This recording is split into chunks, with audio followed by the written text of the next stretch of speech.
Good morning, people. Now we are on for another job today. We are building a wardrobe. Just a simple wardrobe, nice easy one if you guys want to follow along at home.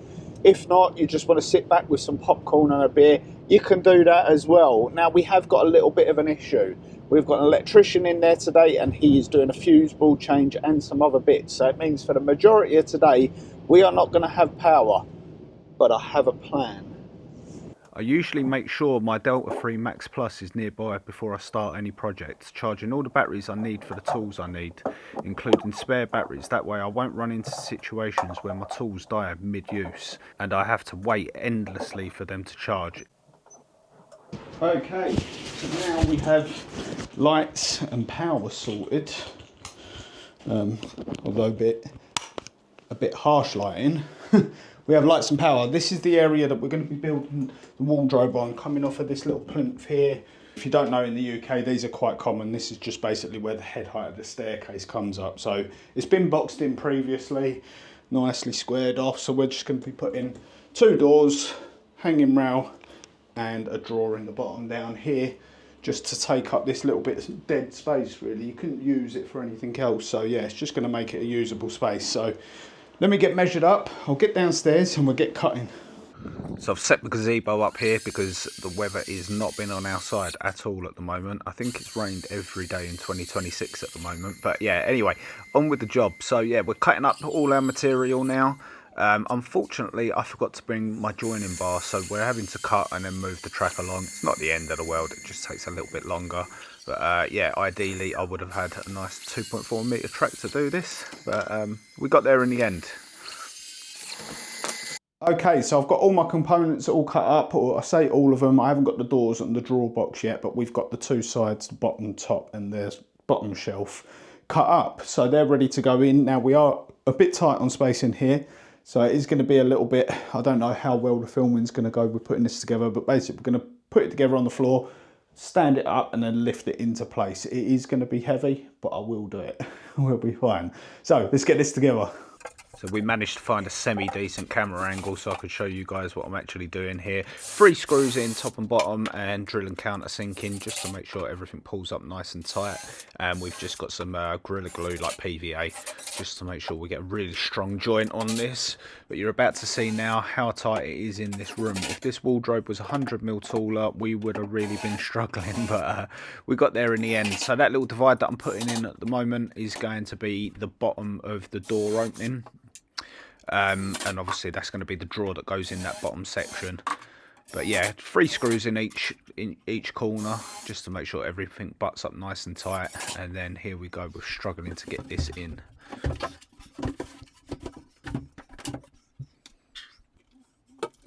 And then screw to the architrave to make sure it doesn't fall off.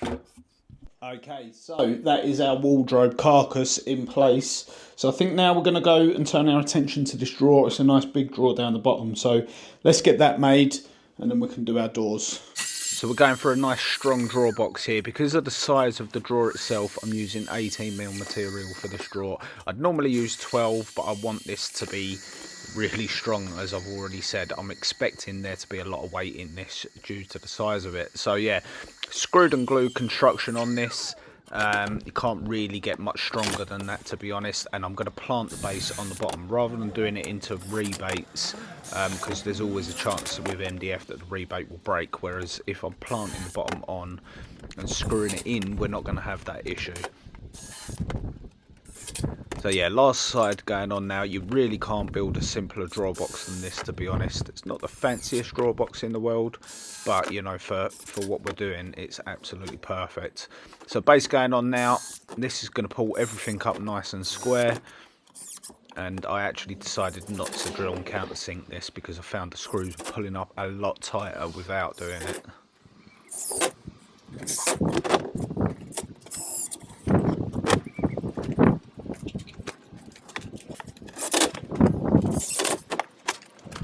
Right, another dead battery, but this hasn't got a dead battery.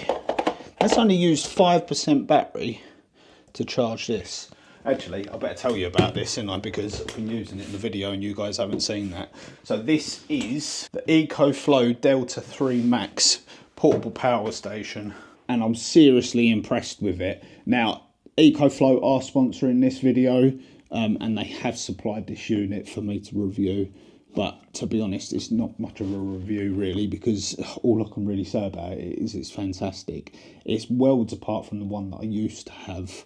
The one that I used to have that you have seen in videos before, I could power like my table saw, but I couldn't put an extractor on it or anything like that. Whereas this one you can, because this has got a 2 kilowatt output, which is like, I think it's like the world leader. I don't think anyone else has done that. And it's got a 3,000 watt output on it. It means that I can really run some stuff. I mean, you could run your washing machine on this, no problem. Whereas the other one couldn't. The other one only had like 2,000 watt output on it. So, yeah, seriously impressed with that. It's not going to be a problem at all. I've run like, I don't know, 7, 8 batteries up this morning. And I've been running my video lights. And we're only down to 93%. So that's proper good. We've got another 19 hours of usage there running the two things that I am at the minute. You know, if I was running like a table saw or something like that, we'd seriously get a decent bit of usage out of that. It supports fast charging, so we can charge this off the mains in 47 minutes, which my other one wouldn't do either. I know I keep on referring to the other one, but that's all I've got to go on, you know. I've only had 2 of these power stations, this being the second one. And this is worlds apart from the other one. We can put solar panels on it. I don't know if I just said that. So normally I would have one of these in the back of the van, and when I pull up outside the jobs, I throw the solar panels on the top and it just charges, keeps itself charged. That way it doesn't cost me any money to run all of these tools and power all of these tools and stuff.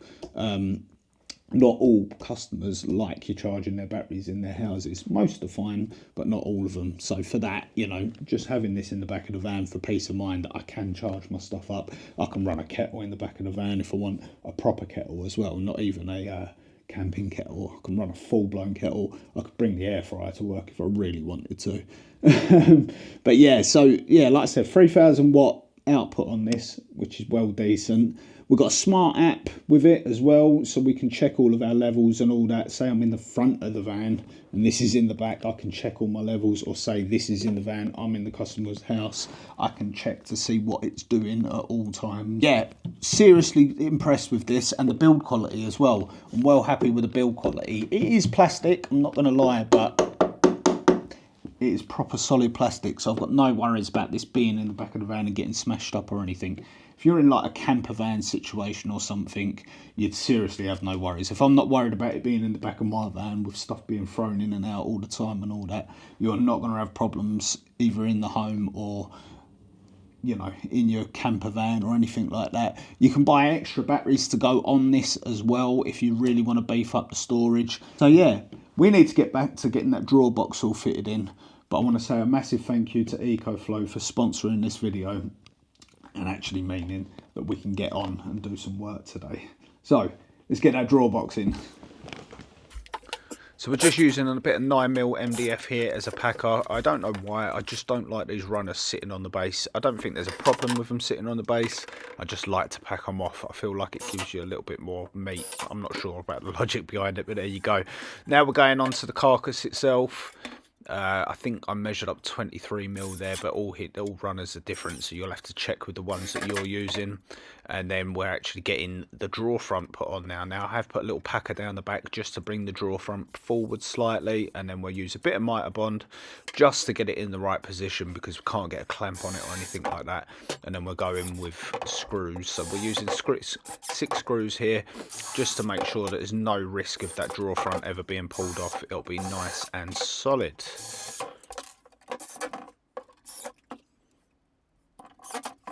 And there you have it, a nice soft close action on there. Now I actually forgot to record putting the doors on, but here we go with the handles. Just cheap handles for now, customer can change to whatever they want. And there we have it. That is a simple wardrobe. You can't get a lot easier than that, can you really? Nice big drawer, massive drawer in fact, in the bottom to get nice big carry stuff in there. That's a nice 18mm carcass drawer, so nice and strong. And then we've got our 2 big doors. There should be a hanging rail in there. I forgot to pick one up this morning. There will be a hanging rail in there, and they can put whatever else they want in there. So yeah, all good. And look at this, look. we've got lights back on. Woo, you can see me. The electrician's gone, so all good. But yeah, I'm going to leave this one there, guys. I know that I rushed through this one a little bit. I have done other videos on the channel, if you go through, of how to build similar wardrobes to this. So I didn't want to do too much on this video, you know, risk of repeating myself and all that. I haven't done a drawer build video actually. Maybe I'll do a standalone video. If you lot want to see that, let me know down in the comments if you want to see a standalone how to build drawer boxes properly. This is a on-site screwed together drawer box to do like a nice, out of solid wood. Out of MDF it don't tend to work because you have to rebate and they split a little bit. So this is the best type for MDF. If you want to do more of a plywood, hardwood sort of drawer box, we can do that. But yeah, that's it really. Not a lot else to say other than I want to say a massive thank you to EcoFlow for sponsoring this video. Massive thank you to my members. They're the people you can see across the bottom of the screen now. If you want to become a member, there's the little join button in between the subscribe button and the like button. Go and hit that. Give this video a hype for me. I don't know what it does, but it really helps the channel. So there you go. But yeah, I'm going to leave this one there. You got any questions at all, hit me in the comments. I'll see you on the next one. Cheers.